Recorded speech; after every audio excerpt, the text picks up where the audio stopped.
Olá, pessoal, tudo bem com vocês? Eu espero que sim. Sejam bem-vindos, pessoal, a mais uma aula aqui de materiais e equipamentos elétricos. Na aula de hoje, a gente vai começar a nossa segunda parte da disciplina. Então, na primeira parte, a gente tratou da parte ali de equipamentos e medidas elétricas, e nessa segunda parte, a gente vai falar sobre os materiais elétricos. Então, hoje a gente vai iniciar aqui nossa unidade 4, que é a introdução aos materiais elétricos e suas propriedades. Bom, fazendo uma rápida revisão do conteúdo que a gente viu na aula passada, a gente trabalhou com 5 questões chaves, né, sendo que a primeira delas foi o que é uma incerteza e como que a gente faz operações matemáticas com incertezas. A gente viu que as incertezas têm duas origens básicas, né, pode ser incerteza do seu instrumento e também calculada por meio de métodos estatísticos. A gente deu exemplo lá de uma medição de tensão de uma tomada residencial, né, ou da tensão da rede elétrica, em que a gente calculou ali a média e o desvio padrão da média. Essa seria a nossa incerteza estatística, né, em que, por exemplo, o resultado deu ali 220,9, mais ou menos 0,7 volts, em que mais ou menos 0,7 volts seria a nossa incerteza. Só que o equipamento que eu utilizei para fazer essa medida, ele também tem uma incerteza que a gente consegue encontrar olhando o manual do fabricante do equipamento, né, do instrumento de medida, no caso aqui o multímetro. E a incerteza, quando eu olho lá, por exemplo, para fazer medidas de 220 volts, o nosso range selecionado vai ser o de 400, não é? Em que eu vou ter uma exatidão de mais ou menos 1000% com 5 dígitos menos significativos. Lembrando que esses dígitos menos significativos eu vou multiplicar pela resolução do meu instrumento, que para essa escala é de 100 milivolts. Bom, o que a gente vai ter aqui, na verdade, então, é uma incerteza do instrumento sendo aí da ordem de 1,6 volts para esse estudo realizado aqui. Nesse caso, então, prevalece, né, a maior incerteza, que é a incerteza do instrumento. Isso é um princípio conservador, né, porque a gente quer ser conservador aqui nas nossas medidas elétricas. Então, aqui no caso, o jeito, por exemplo, correto de escrever essa medida seria 220,9 mais ou menos 1,6 volts. Bom, mas tudo bem, agora eu já sei de onde vêm as incertezas, mas e quando eu vou colocar isso daqui para fazer contas, operações matemáticas? Daí a gente viu lá naquela aula também como fazer operações matemáticas com incertezas. Operações básicas, como soma, subtração, multiplicação e divisão. Então, por exemplo, soma e subtração, o que eu vou fazer é somar os meus termos, e com relação às incertezas, eu vou elevar a incerteza de A ao quadrado, a incerteza de B ao quadrado, e depois tirar a raiz, né, para encontrar a incerteza da minha resposta, a incerteza do meu resultado. Naquela aula, a gente deu um exemplo básico da associação série de dois resistores, em que eu associo ali, né, conecto em série R1 e R2, e a gente chega, né, num resultado da associação disso daí, e fazendo também a operação com as incertezas de cada um deles. Bom, para fazer multiplicação e divisão, o princípio é basicamente o mesmo, né, só que agora o modo como que a gente calcula a incerteza do resultado, né, é usando essa equaçãozinha aqui que vem da derivada parcial, né, tem na derivada parcial em relação ao nosso resultado. Isso daí parte desses princípios de derivadas parciais para a gente fazer o nosso cálculo das incertezas. E aqui o exemplo que a gente deu no caso foi da associação em paralelo de dois resistores, que a gente vai poder usar aquela relação clássica lá de produto dos dois resistores dividido pela soma deles.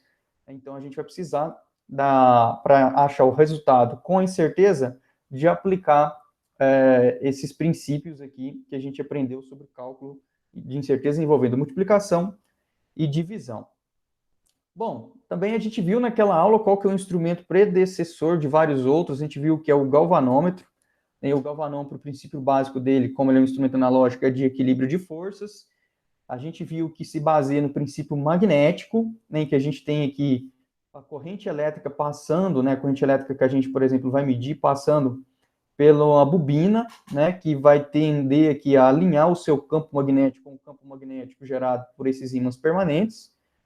e vai deslocar o meu ponteiro, né? Conforme a minha força aqui, né, de alinhamento, ela se desloca, né? E existe uma mola também para fazer o retorno do meu ponteiro para a posição de zero, né? Conforme, então, esse deslocamento ocorre, o meu ponteiro desliza aqui nos nossos marcadores e me dá a medida, né? Nessa escala, me dá a medida relacionada àquela medição que eu estou fazendo. A gente viu que do galvanômetro a gente pode fazer um voltímetro, um amperímetro e também um ohmímetro. Basta para isso fazer algumas modificações nele. Por exemplo, fazer um voltímetro, basta eu fazer a inserção ali de um resistor em série com a resistência interna, né? A gente viu também que a medição de corrente de tensão elétrica ela é sempre em paralelo. Então, por exemplo, eu estou medindo a tensão em R2 aqui, por isso que eu estou conectando um primeiro terminal do meu voltímetro na parte superior e um segundo na parte inferior. Daí eu estou medindo a tensão em paralelo, tá bom? Então, medição de tensão elétrica sempre em paralelo. O amperímetro, né, a gente consegue adaptar o galvanômetro para um amperímetro colocando um resistor conhecido em paralelo com a resistência interna dele, e a gente vai colocar o amperímetro em série com o nosso circuito, de forma que toda a corrente que passa pelo circuito, ou pelo equipamento ou dispositivo que você quer medir a corrente, também vai passar dentro do seu amperímetro. Então, essa aqui é a corrente elétrica que está atravessando o nosso amperímetro.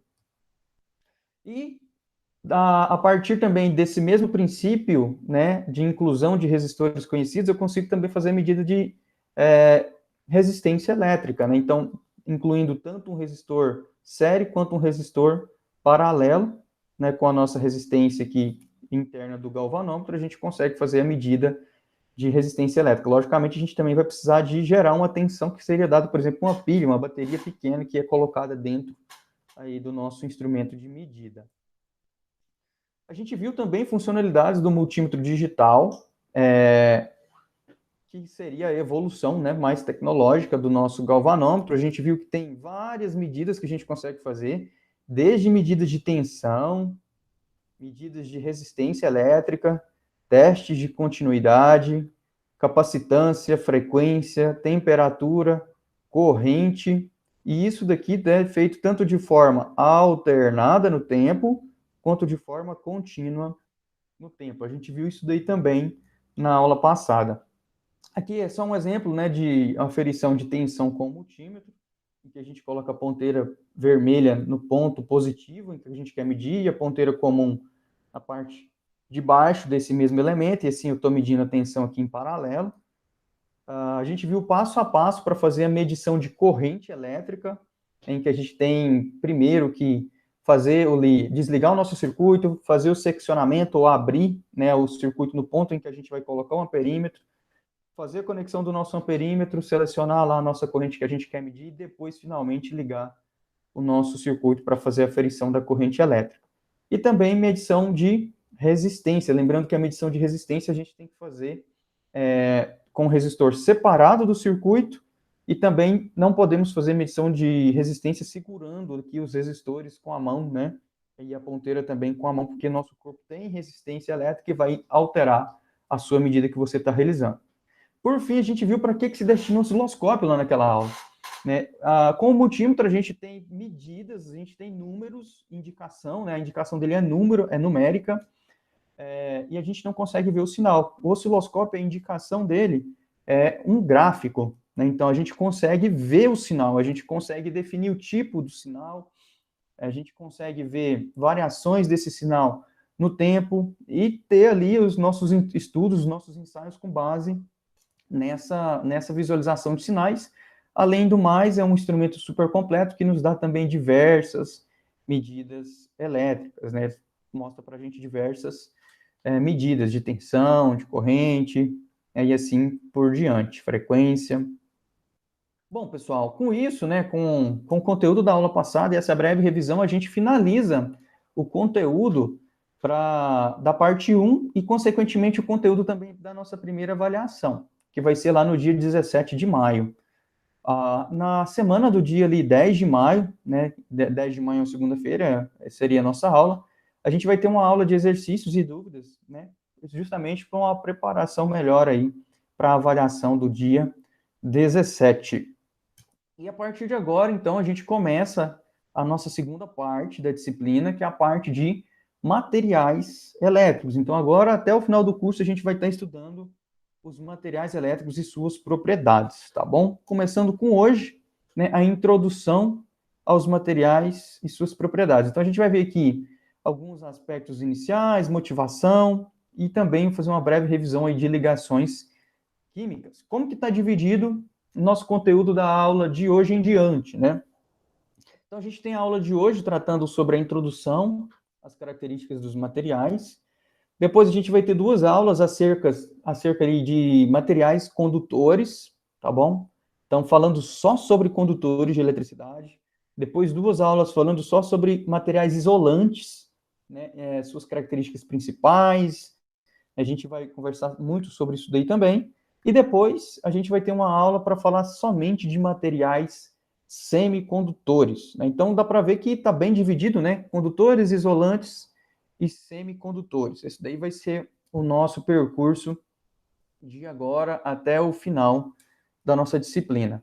Com relação à bibliografia dessa parte, pessoal, eu indico essas duas bibliografias, as duas estão presentes lá na nossa biblioteca virtual, né, no ambiente da minha biblioteca. Do lado esquerdo, a gente tem o livro de Ciência e Engenharia de Materiais, do Callister, livro excelente, muito completo. Então, inclusive, vai muito além aqui do que é o propósito da nossa disciplina, mas vocês vão ver muito conteúdo que a gente vai trabalhar aqui lá também. E do lado direito, o livro de materiais elétricos, de uma série de autores, né, ali, do Murilo Fraga e demais autores, que também trata de forma mais básica, né, um pouco mais superficial que o livro da esquerda, acerca aí dos nossos materiais elétricos. Além desses, vocês podem consultar diversas apostilas online, vídeos no YouTube que podem auxiliar no conteúdo, e também tem o nosso plano de ensino, né? O plano de ensino está disponível para vocês podem dar uma olhada por lá, que lá também tem mais algumas bibliografias sugeridas, só vocês dão uma olhada por lá. Então, qual que são aqui as nossas questões-chave da aula de hoje? O que é o principal que a gente tem que sair daqui sabendo hoje? Primeiro, né, qual que é a importância do conhecimento da tecnologia de materiais no contexto da engenharia elétrica? Ou seja, para que eu vou estudar materiais? Né, qual que é o motivo disso? Segundo, quais são os princípios básicos das principais ligações químicas? Então, isso aqui é mais uma revisão dos conteúdos lá de química. Terceiro, quais são os tipos básicos de materiais e qual que é a sua relação com a engenharia elétrica? Por fim, a gente vai ver aqui como que é feito um ensaio de tração e o que ele pode revelar, né, de útil aí para a gente usar no mundo da engenharia elétrica. Então, essas são as 4 questões chaves que vão nortear aí o nosso conhecimento na aula de hoje. Bom, primeira coisa, vamos lá, vamos fazer uma motivação inicial. Essa daqui é uma imagem de uma pessoa fazendo uma manutenção em uma instalação elétrica residencial. Só nessa imagem, a gente tem um conteúdo muito rico de diversos materiais de utilização aí no contexto da engenharia elétrica. Então, pode parecer que não, pode parecer uma imagem super simples, mas, na verdade, ela tem aqui um mundo vasto de conteúdo com relação aos materiais elétricos. Bom, primeiro, o cabo condutor, né? Aqui a gente está vendo 2 cabos, né? Na verdade, 3 cabos, né? Provavelmente estão fazendo ligação aqui de um interruptor. Então, ele tem 3 cabos aqui, por exemplo, fase, neutro, retorno, em que ele vai, esses cabos ser constituídos ali de metal, um cobre, um condutor elétrico. A gente quer que esse cabo carregue consigo os elétrons, né? Então, ele precisa ser um bom condutor de eletricidade, um bom condutor de fluxo ordenado de elétrons. Então, por isso, o condutor, por exemplo, com certeza vai ser de cobre, é um bom condutor elétrico. A gente também tem na isolação desse cabo, ou seja, naquela parte externa, né, ali a isolação de XLPE, que é um material polimérico, né, utilizado como isolante.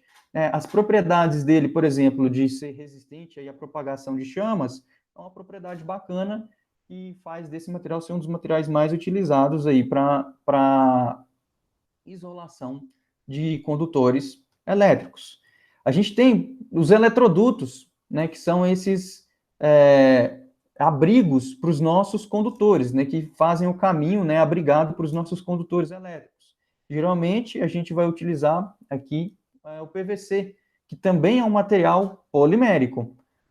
Bom, a gente tem o próprio condulete, que é onde eu tenho ali a conexão, por exemplo, do meu, no caso aqui, interruptor, e também eu faço ali o abrigo, né, de todas as conexões que eu estou fazendo ali, as conexões elétricas, às vezes também dá a passagem para os condutores que estão indo para outro local, e ali, por exemplo, pode ser metálico, né, em que a gente vai ter uma boa resistência à mecânica, resistência à corrosão também, e assim a gente tem, então, diversos materiais em uma simples imagem, né? A própria ferramenta que a pessoa, o operador aqui no caso, está utilizando, ela tem suas características básicas. Por exemplo, estou usando uma chave de fenda, né? É interessante que essa chave de fenda tenha ali na parte em que ele está segurando um material polimérico, que é isolante, né? No caso de um contato acidental com uma parte energizada, que ele não venha a sofrer um choque elétrico, além de ter uma grande durabilidade em termos de resistência ali à abrasão, ao suor, à queda, né? Esse material não pode ser frágil, porque ele pode cair, frequentemente cai a chave, enfim, né? Se fosse um material frágil, iria quebrar, então não seria interessante também. Então, simples imagem, a gente tem que, né, diversos elementos, né, constituintes aí do mundo de materiais elétricos. Uma outra imagem aqui. Essa aqui já faz parte também do nosso dia a dia, né?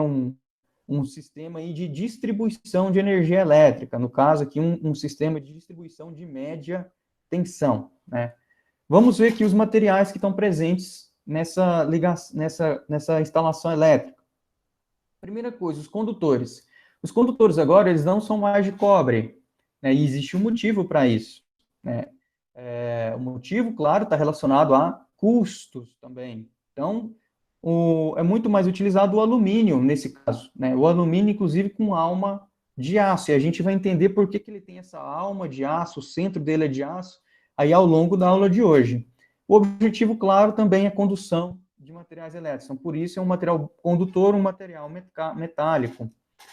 Já os isoladores, aqui no caso, isoladores de cerâmica, né?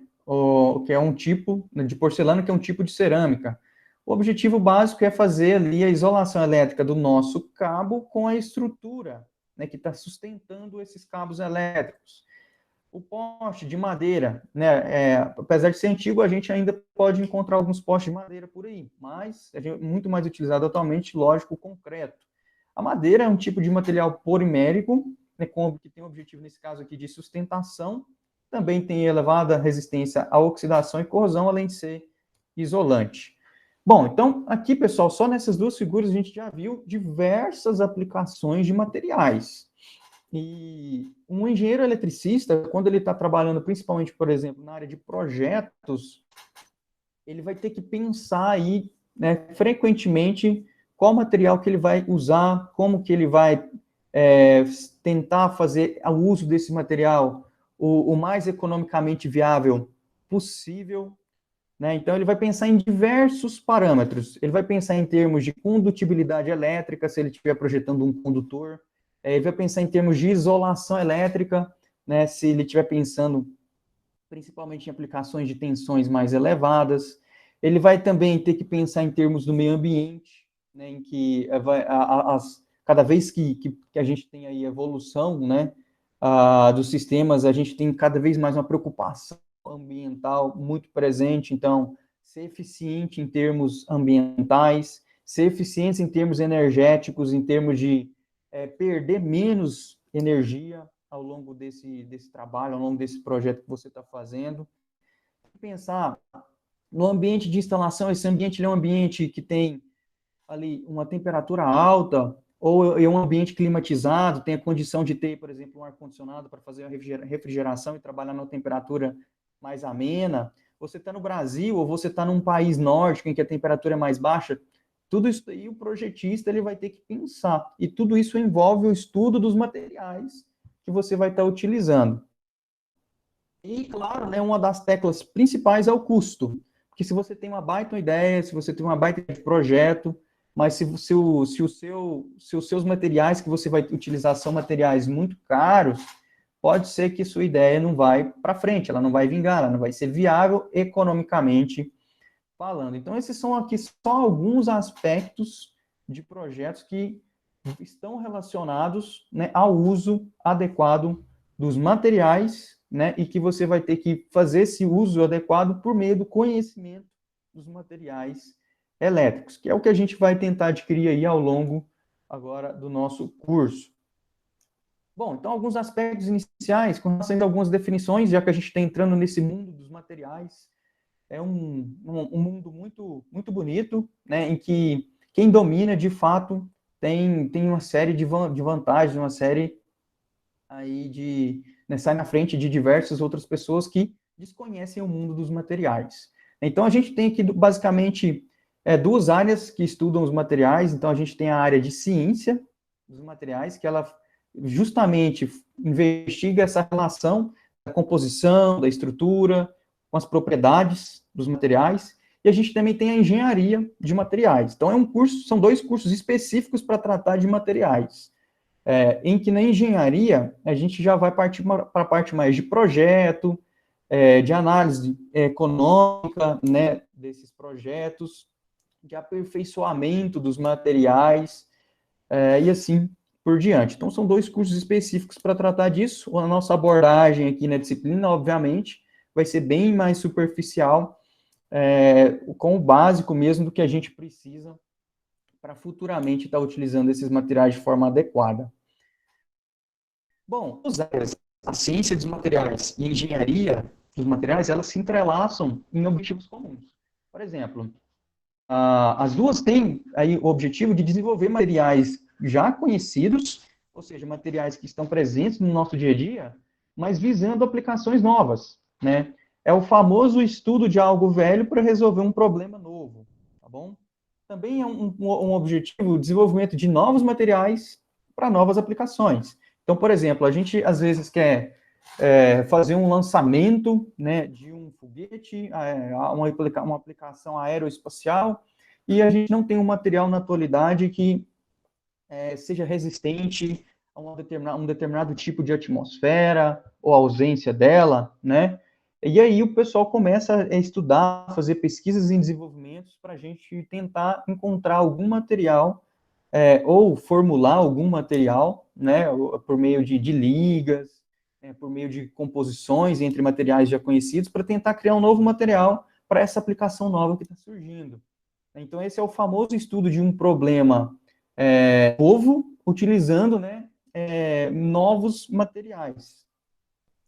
E também é frequente o desenvolvimento de novos materiais, pensando em melhorias, né, de aplicações já existentes.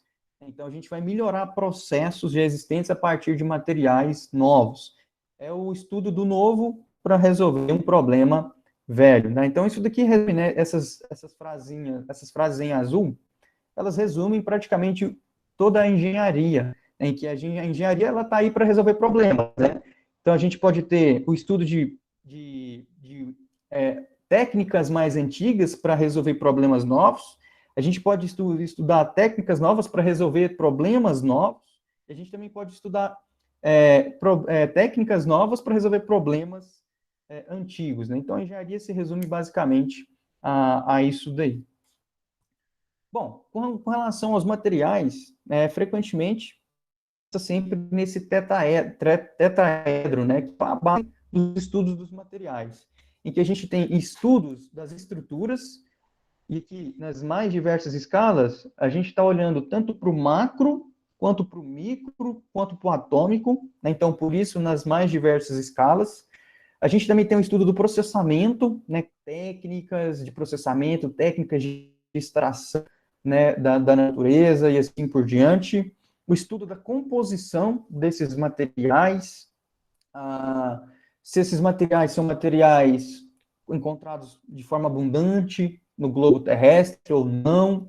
Isso tudo daí vai se encaixar também com o estudo das propriedades, desempenho e custo, né, desses materiais. Então, tudo isso daqui está sempre ligado, e o pessoal da área de materiais está sempre olhando essas 4 características básicas né, com relação aí aos materiais e suas propriedades. Mas, afinal, por que a gente estuda isso, né?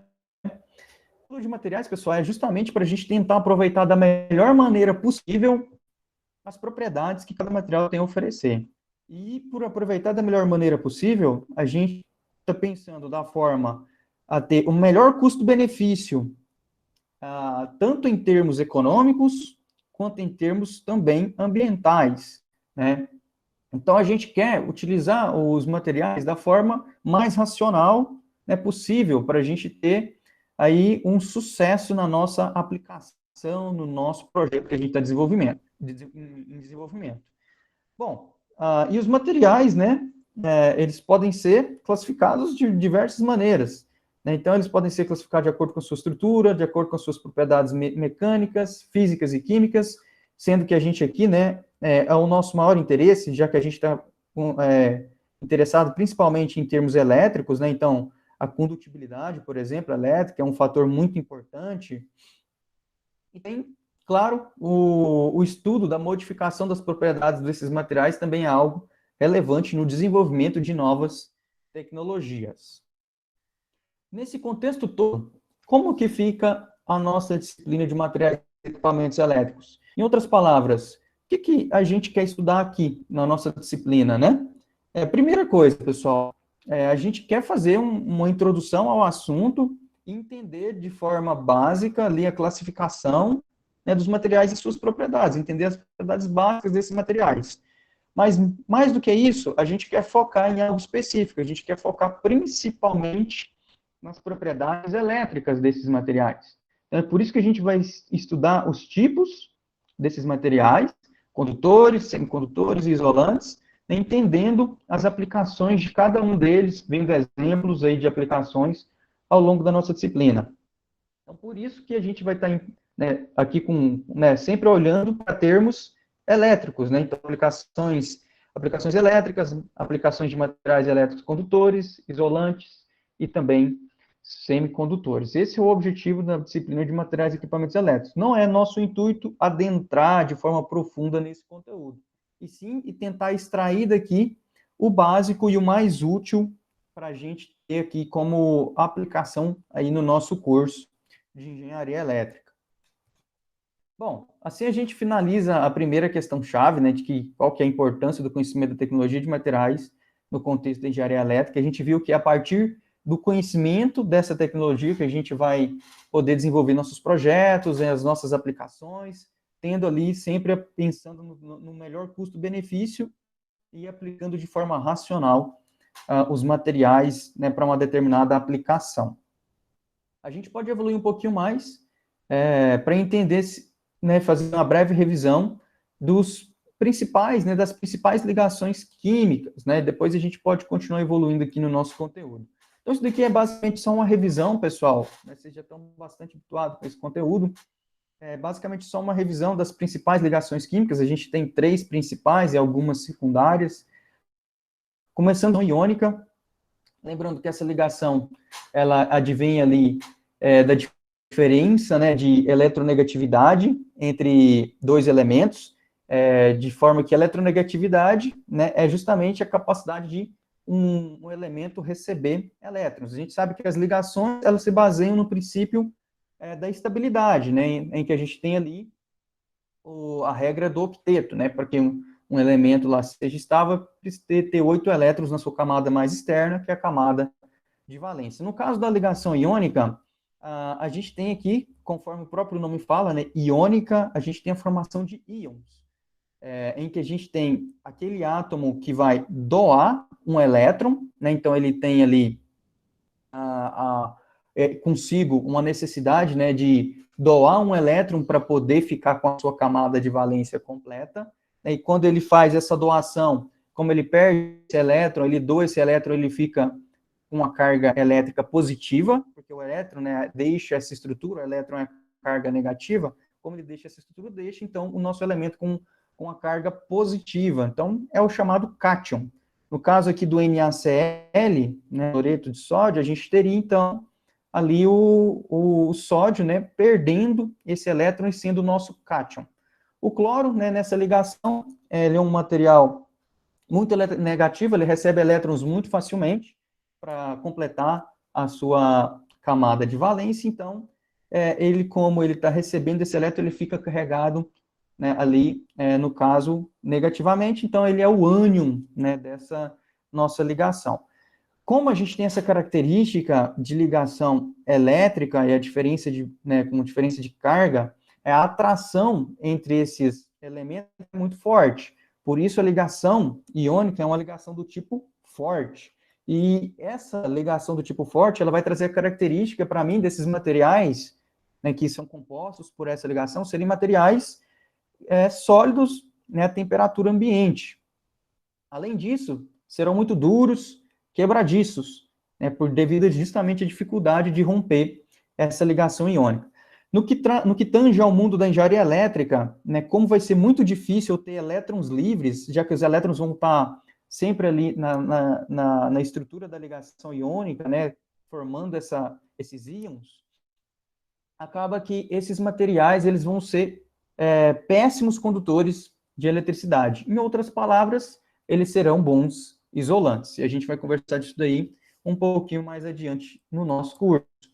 A ligação covalente, por sua vez, é a ligação lá, né, uma das mais vistas, principalmente por conta da química orgânica, né, que a gente tem diversas ligações covalentes formando os materiais orgânicos, mas essa ligação, ela é uma ligação ali de compartilhamento de elétrons, né, que pode se dar entre átomos, né, elementos idênticos ou elementos diferentes também. Pode ser tanto fortes, né, como é o caso, por exemplo, do diamante, quanto também pode ser fraca, como é o caso do bismuto. Isso daí vai depender da diferença de eletronegatividade entre os materiais, entre os elementos que estão se compartilhando essa ligação. A característica da ligação covalente, né, geralmente esses materiais são sólidos, mas eles podem ser encontrados também no meio, né, com a temperatura ambiente de forma líquida ou gasosa. Né? Geralmente são materiais condutores ruins, ou também bons isolantes, né, exceto a amônia e a água. A terceira ligação mais importante aqui, no nosso caso, é a ligação metálica, né, que essa daqui, de fato, consiste basicamente no princípio dos condutores de eletricidade. O que a gente tem aqui, né, é a formação da chamada nuvem de elétrons, em que a gente tem 1, 2 ou 3 elétrons de valência se desprendendo, né, ali, às vezes eles não estão ligados fortemente no núcleo positivo, então eles se desprendem muito facilmente dessa ligação, deixando aquele elemento ali momentaneamente carregado positivamente. Mas o caso é que, devido à proximidade, né, dos elementos, como ele está momentaneamente carregado positivamente, outros elétrons de outro elemento que estão circulando na região são, né, atraídos por esse núcleo positivo, então formando mais uma vez a ligação novamente. E isso vai permeando ali nosso material e formando a chamada nuvem de elétrons, né, de forma que a gente tem facilmente, né, a liberação desses elétrons, e eles vão estar aptos a conduzir, né, uma corrente elétrica e então formar um fluxo ordenado de elétrons quando submetidos a uma diferença de potencial, tá bom? Então essas ligações, né, elas também podem ser muito fortes, como pode ser no caso do tungstênio, ou então muito fracas, como é o caso do mercúrio, que inclusive é líquido, né, a temperatura ambiente. Geralmente, né, são muito bons condutores de calor e de eletricidade. Condução de calor e eletricidade geralmente andam juntas, viu, pessoal? Porque a condução de calor também ela está relacionada à movimentação de elétrons, assim como a condução de eletricidade. A gente tem a formação, pessoal, nessas ligações, de algumas, né, que tem um determinado arranjo bem definido, um arranjo geométrico que é muito, muito bem definido. E assim formam estruturas que têm células, né, que se repetem ao longo da estrutura, ou seja, a estrutura ela é periódica. Claro que ela pode ter também defeitos, né, nessa estrutura, e que são muito melhor estudados quando a gente estuda lá, de fato, a ciência e tecnologia dos materiais. Aqui é só, né, título de curiosidade para vocês. A gente tem a formação aqui de, por exemplo, 3 estruturas básicas, À esquerda, a gente tem aqui a estrutura cúbica de corpo centrado. A gente pode ter também a estrutura cúbica de faces centradas, em que as faces, né, estão aqui no centro de cada um desses cubos. E também a estrutura hexagonal compacta. Esses daqui são os três, né, mais comumente encontrados, mas existem outras estruturas.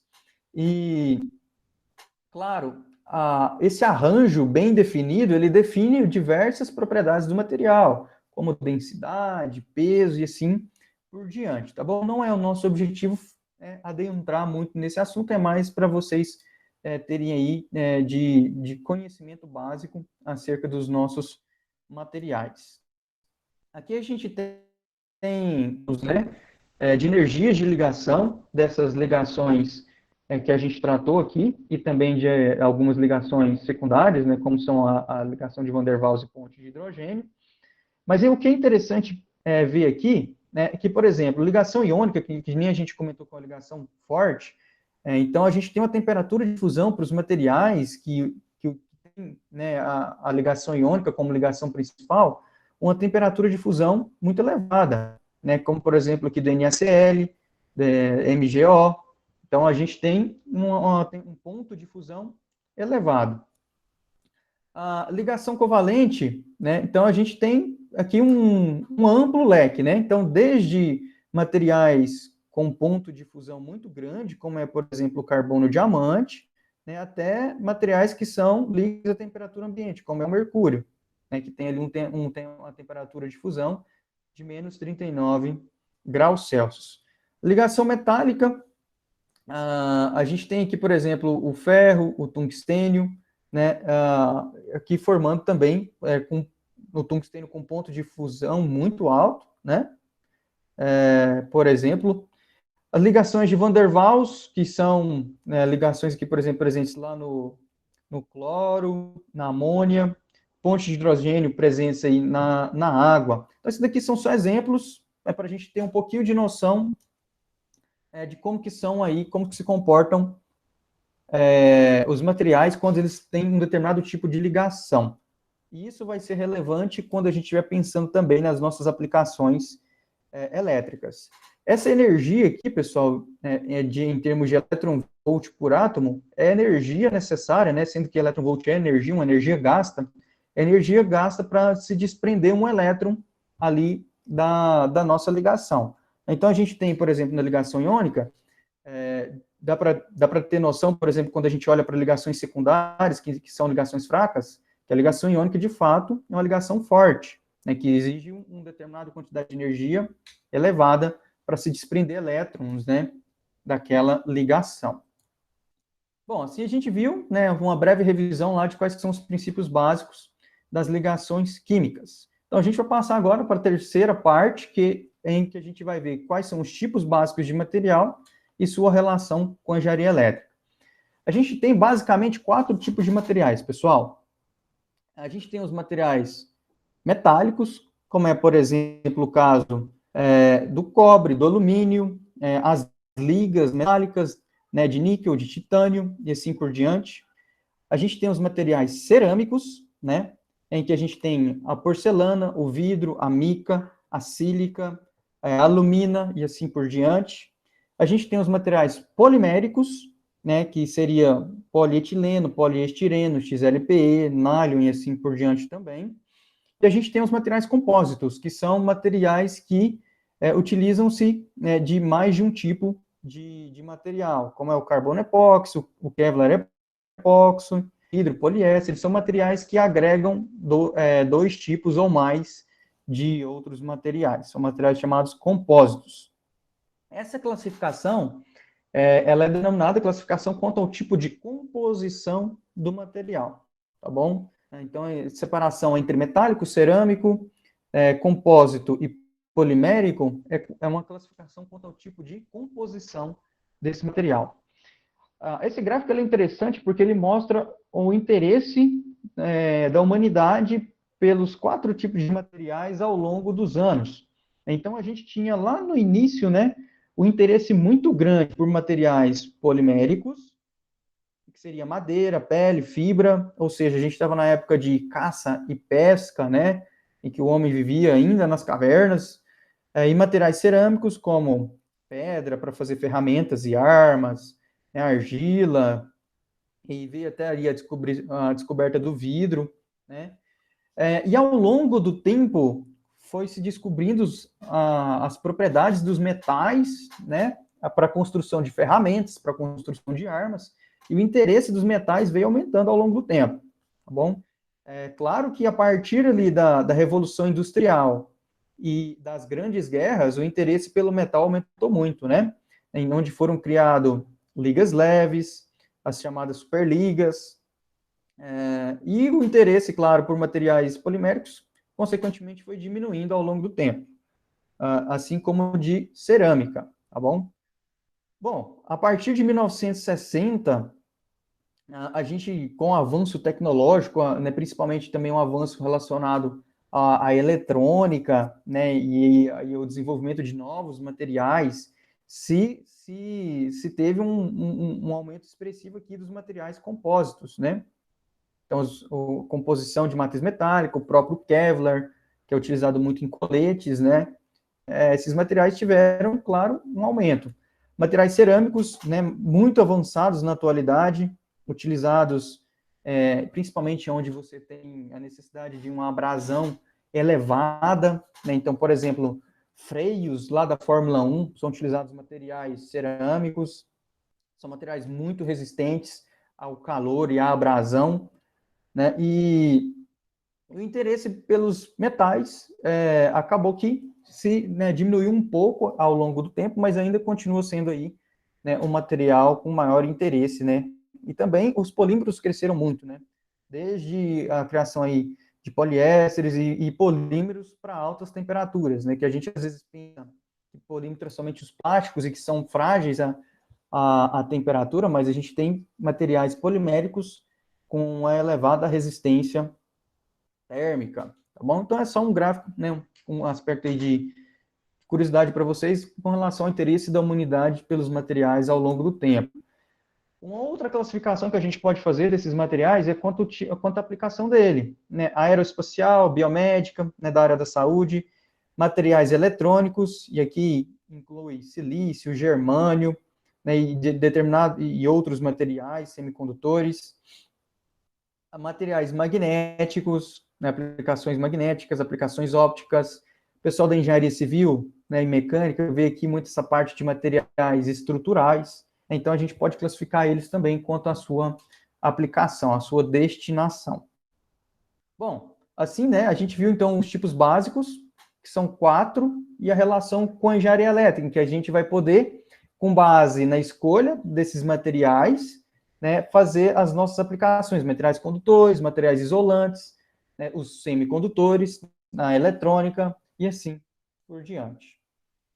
Por fim, aqui, pessoal, a gente vai estudar rapidamente qual que é o ensaio de tração, como que ele é feito, né, e o que ele pode trazer de boas características aí, ou de nortear as nossas decisões na escolhas de aplicações aí no mundo da engenharia elétrica. O ensaio de tração, pessoal, ele é um ensaio bastante utilizado para se definir a característica de um material, né? E por meio do ensaio aqui de tração, a gente consegue, inclusive, definir se esse material é um material polimérico, cerâmico, né? E assim a gente vai ter algumas características que vão nortear, podem ajudar bastante a gente na escolha de um determinado material para uma aplicação específica. O ensaio de tração consiste aqui no deslocamento, né, de um cabeçote móvel, em que eu vou estar fazendo o deslocamento, fazendo a tração de um corpo de prova, até que esse material, né, ele se rompa, né, até que ele tenha a sua chamada fratura, tá bom? Aqui é o momento em que ele se rompe. Então, esse é um teste destrutivo, que a gente não consegue depois aproveitar esse corpo de prova. O que eu faço, então, é o deslocamento desse cabeçote, fazendo a tração do meu material. Eu tenho um extensômetro que mede para mim qual que é a deformação desse material. À medida que eu vou fazendo a tração, esse material vai se deformando, né? E eu vou medindo essa deformação.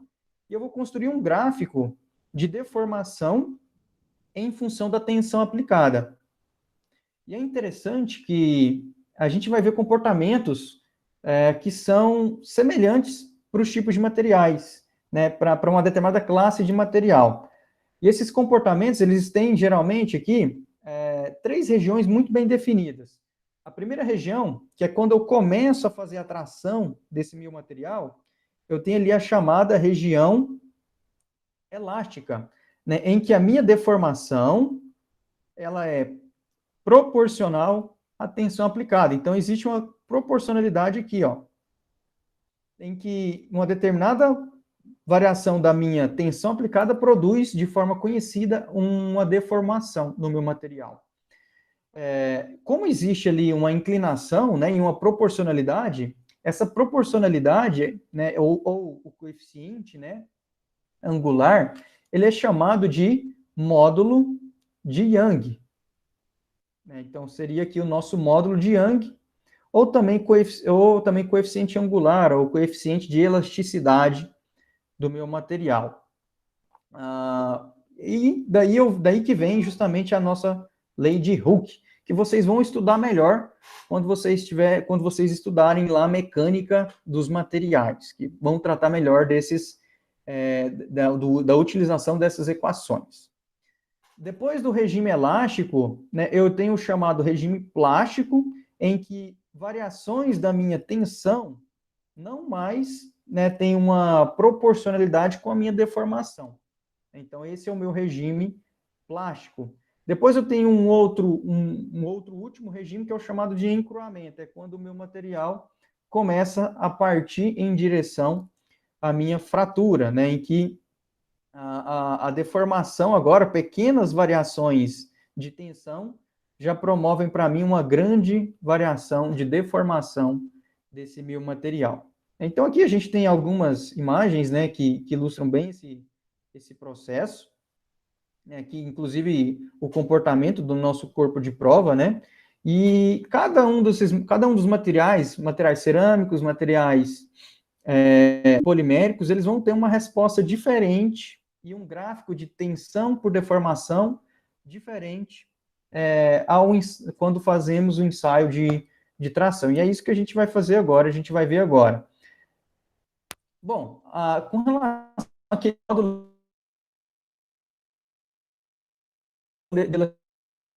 a gente tem vários materiais, né, metálicos, e o módulo de Young define para a gente, basicamente, né, qual que é a inclinação daquele regime elástico, qual que é a inclinação dessa reta aqui, a inclinação dessa reta do meu gráfico de tensão com relação à deformação.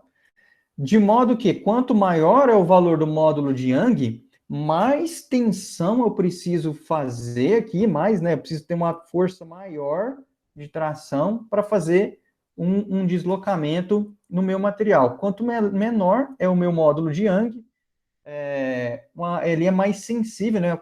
Quanto menor a força ali, na verdade, conforme eu aplico menos força, ele vai ter uma deformação maior. Então, por exemplo, essa curva que eu desenhei, esse material ele teria um coeficiente de angular, ou o módulo de Young, né, menor do que a curva, por exemplo, que está aqui desenhada, vou identificar ela aqui como número 1.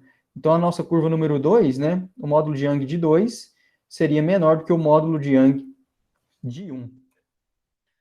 E aqui dá para a gente ter alguma noção, por exemplo, com alumínio, material utilizado basicamente, na verdade muito, na nossa transmissão de energia elétrica, né? Como um material condutor, o módulo de Young dele é dado aqui em PSI, né? Multiplicação por 10 a sexta, como 10 vezes 10 a sexta PSI. O cobre, ele tem uma resistência, né? Ou seja, ele tem um módulo de Young maior do que o alumínio. O problema é que o cobre, ele é mais caro, né, e menos abundante do que o alumínio. Então, daí a necessidade da gente utilizar o alumínio, por exemplo, na transmissão de energia. Ok, tudo bem. Mas aí vem um problema, né? O problema é que a hora que a gente está utilizando o alumínio puro, né, lá como cabo condutor na nossa linha de transmissão, a gente tem aqui, ó, a chamada, né, flecha. A flecha é justamente a distância aqui do ponto de sustentação com o ponto mínimo, né, que esse condutor chega. Então, essa distância aqui seria esse ΔH. Isso daqui, né, acontece justamente devido ao peso que esse condutor de alumínio tem, né, claro. Ele tem um certo peso. E esse peso, ele não é tão pequeno, né? Então, a gente precisa aqui de utilização de um material, né, que está sob tração. Então, existe ali uma tração envolvida nele, o próprio peso dele faz essa tração. E, nesse caso, o alumínio, conforme vocês viram, ele não é um material que tem um coeficiente de elasticidade ou um módulo de Young elevado. A utilização do cobre não seria viável em termos econômicos. E aí vem, o que a gente faz nessa situação? Daí é que vem o estudo dos materiais e suas propriedades. Bom, o que o pessoal faz é o seguinte, o aço, que é um material relativamente barato, ele tem um módulo de Young cerca de 3 vezes maior do que o alumínio. A gente tem a característica, né, em sistemas que a gente chama de alternados, né, que a gente transmite a corrente de forma alternada, a gente tem um chamado, pessoal, efeito, que é chamado efeito pelicular, em que esse aqui, por exemplo, sendo a seção reta de um condutor, a hora que eu estou transmitindo energia de forma alternada no tempo, tá bom? Eu tenho uma tendência da minha energia ou do meu fluxo de elétrons passar mais pelas minhas bordas do meu condutor, de forma que uma ínfima parte passa aqui pelo centro, tá bom? Esse é o chamado efeito pelicular, ou também conhecido como efeito skin, tá bom? Ora, se a gente não tem uma passagem de elétrons expressiva pelo centro, então vamos fazer o seguinte, vamos, no lugar de colocar aqui um condutor só de alumínio, todo inteiro, né, de alumínio, vamos fazer o seguinte, vamos tirar essa parte central aqui, vamos extrair ela, e no lugar de colocar alumínio aqui dentro, vamos colocar aço. Então, aqui agora no centro, eu vou colocar um material de aço. Por que disso? Porque o aço do centro aqui, ele vai funcionar para mim como um bom, né, material para sustentar, né, e resistir a essa tração dos cabos, né, que existe um peso, né, envolvido ali naqueles cabos. E o aço vai me trazer essa característica de boa sustentação mecânica, apesar de não ser um bom condutor elétrico, assim como o alumínio, né? Tem uma condutividade elétrica menor do que o alumínio. Mas já que passa pouca energia ali pelo centro, então isso daí praticamente não vai trazer quase nenhum malefício para mim. É daqui que surgem os chamados cabos de alumínio com alma de aço, tá bom? E aí, justamente vem a aplicação dos materiais, né? Então, sem o conhecimento desses materiais, a gente não iria ter essa sacada nunca, né? Então, o que o pessoal faz é justamente substituir aqui a parte interna, né? Esses aqui são exemplos de um catálogo realmente de cabos utilizados para transmissão de energia elétrica, e dá para ver que, ó, essa parte preta é o aço. E esses outros condutores menores é o nosso alumínio. Bom, aí, claro, dependendo da sua estrutura, né, dependendo do peso dela, você vai ter mais ou menos aço no interior do seu condutor, tá bom? E aqui a gente tem a figurinha básica dele, né, em que a gente tem os fios de alumínio e o centro aqui, o interior de aço galvanizado, tá bom? Então, isso daqui traz uma característica, né, que soma uma boa condutividade elétrica do alumínio com uma boa sustentação mecânica do aço. Né? Então, daí vem a importância dos estudos relacionados aí ao uso de materiais e suas propriedades.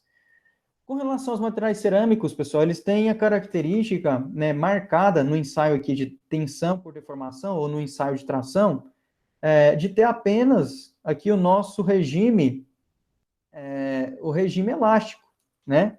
Em que a gente tem, ó, quando a gente está estudando aqui, né? A gente tem apenas esse regime elástico. Por quê? Porque esses materiais são duros e quebradiços, né? Lembrando que eles são feitos aqui, em sua maior parte, de ligações iônicas, que é uma ligação que a gente viu lá no começo da aula, na nossa revisão de ligações químicas, é uma ligação do tipo forte. Então, o ensaio de tração, ele vai ter apenas o nosso regime elástico e a fratura do material logo em seguida. E os coeficientes, né, aqui de Young, ou o módulo de elasticidade desses materiais, dá para vocês verem que eles têm geralmente coeficientes elevados. Claro que tem alguns que têm aqui um coeficiente menor, né? Como, por exemplo, o vidro, caldo solda, mas a gente tem, por exemplo, o óxido de alumínio com um coeficiente aqui de 57, bem maior do que, inclusive, o do aço, né? E devido a essa característica deles de ser materiais muito resistentes, tanto à abrasão quanto à tração também, eles são materiais muito empregados como isoladores, né, como isolantes de eletricidade. Aqui, por exemplo, no nosso poste, a gente tem os nossos isoladores de porcelana, né, que fazem a isolação do nosso cabo com a nossa estrutura de sustentação desses cabos. Então, aqui a gente tem, por exemplo, o uso de materiais cerâmicos. Como a ligação iônica é uma ligação que é muito difícil você ter ali a presença de elétrons livres, já que são ligações fortes, esses materiais são excelentes isolantes de eletricidade. E aqui tem diversos exemplos de isoladores, né, diversos tipos, só para aí curiosidade, né, de vocês. Tem diversos tipos, como o isolador afastador, tem o tipo disco garfo, tem alguns que são de multicorpo, né? Então, existem vários tipos aí de isoladores utilizados, principalmente no sistema de distribuição e transmissão de energia. Em subestações, é comum a gente ver o uso de múflas, né? Que seriam aqui, por exemplo, essas múflas aqui do transformador, que fazem a isolação, impedindo, por exemplo, um arco elétrico do nosso condutor, que seria essa barra verde, né, para o nosso equipamento aqui, né? Então, eles têm a função de conduzir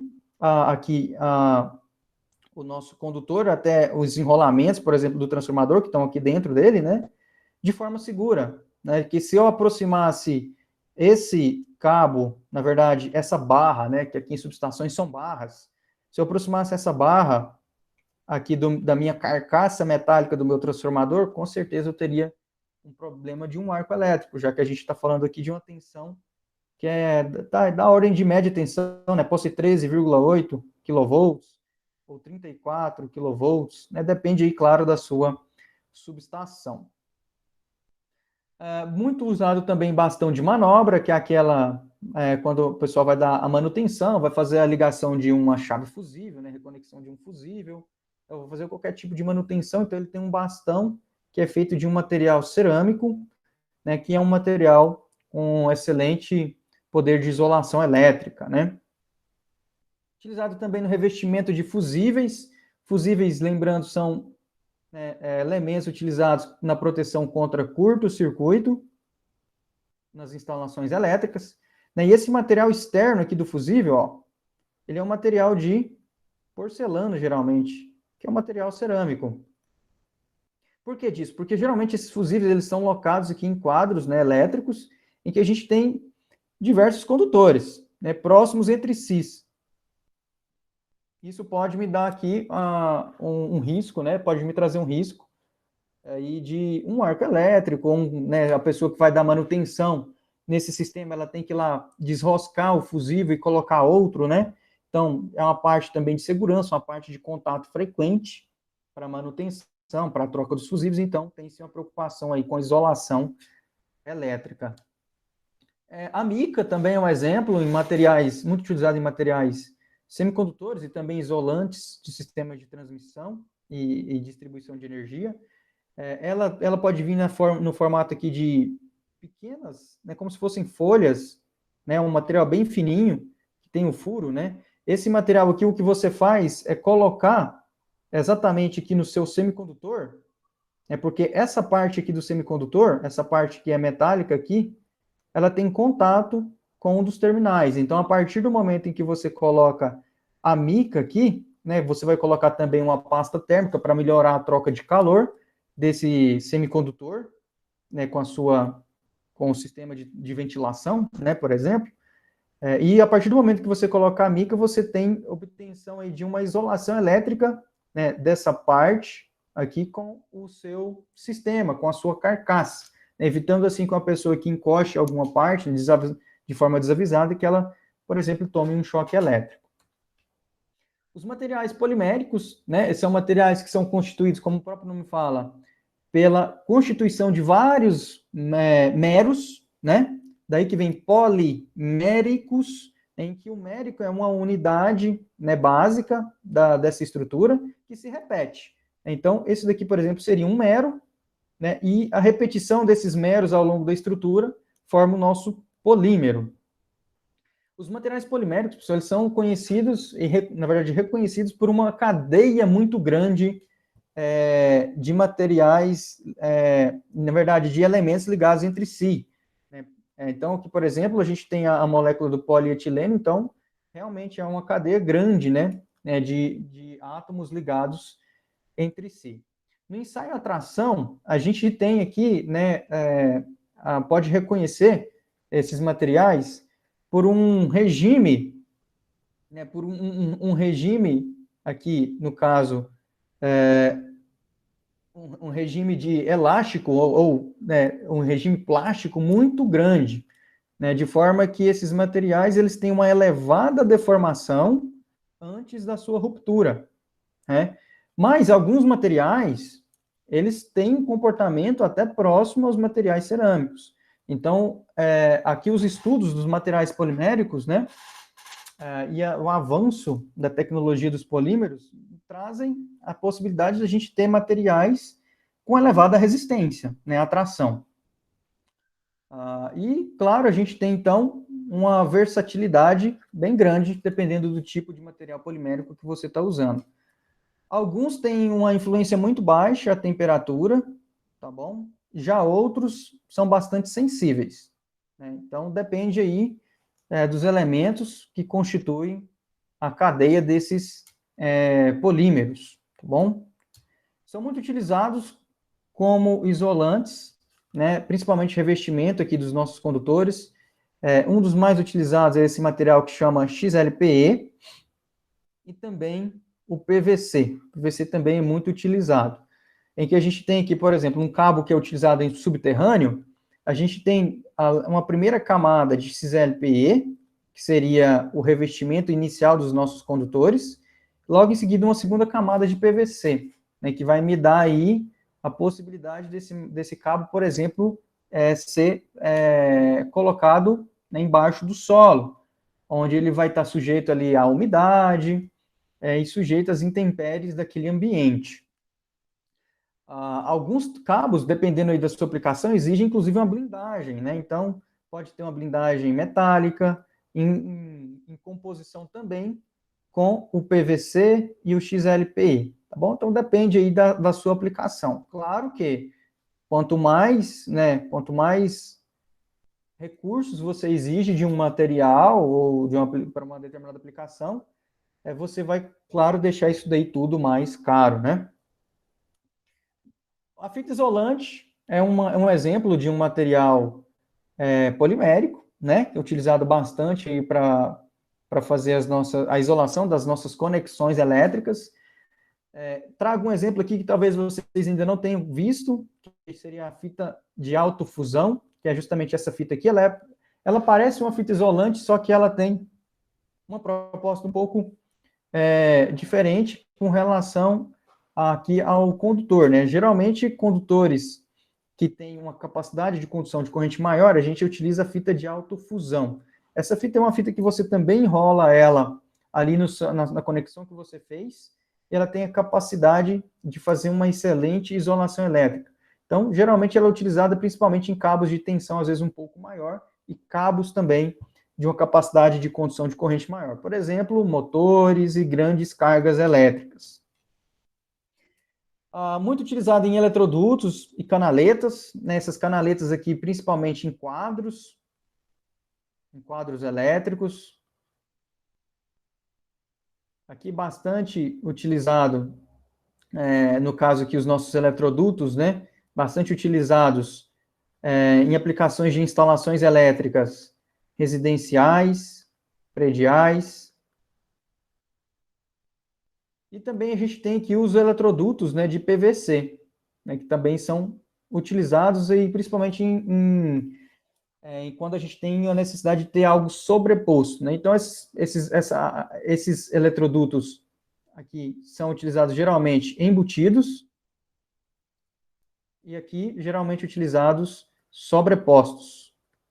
Tudo isso daqui vocês vão ver com calma quando estiver estudando lá os assuntos de instalações elétricas residenciais e prediais e também instalações industriais.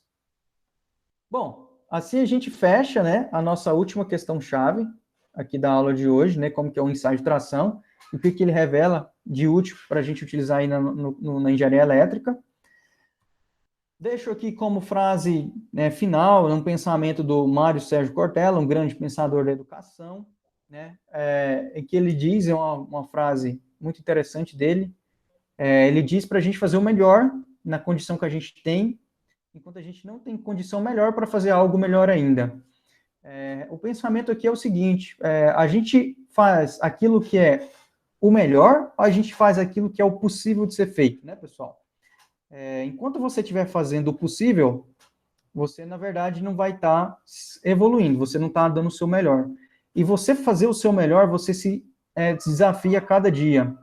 Então, muitas vezes, a gente fica pensando, né, em tentar fazer o possível. Não, eu vou fazer o possível para fazer determinada atividade, vou fazer o possível para tirar essa nota, ou eu vou fazer o possível nessa atividade física, e a gente, às vezes, não dá o nosso melhor. Enquanto a gente dá o nosso melhor, a gente está se desafiando, a gente está melhorando cada vez mais, e mais hora, menos hora, né, por exemplo, em termos profissionais, alguém reconhece isso, e você se destaca aí no mercado, seja empreendendo, ou seja, conquistando a posição de destaque na empresa que você trabalha, ou na atividade que você vai fazer. Então, esse pensamento é um pensamento legal que eu deixo aí para vocês. Eu agradeço a presença virtual de vocês nessa aula de hoje.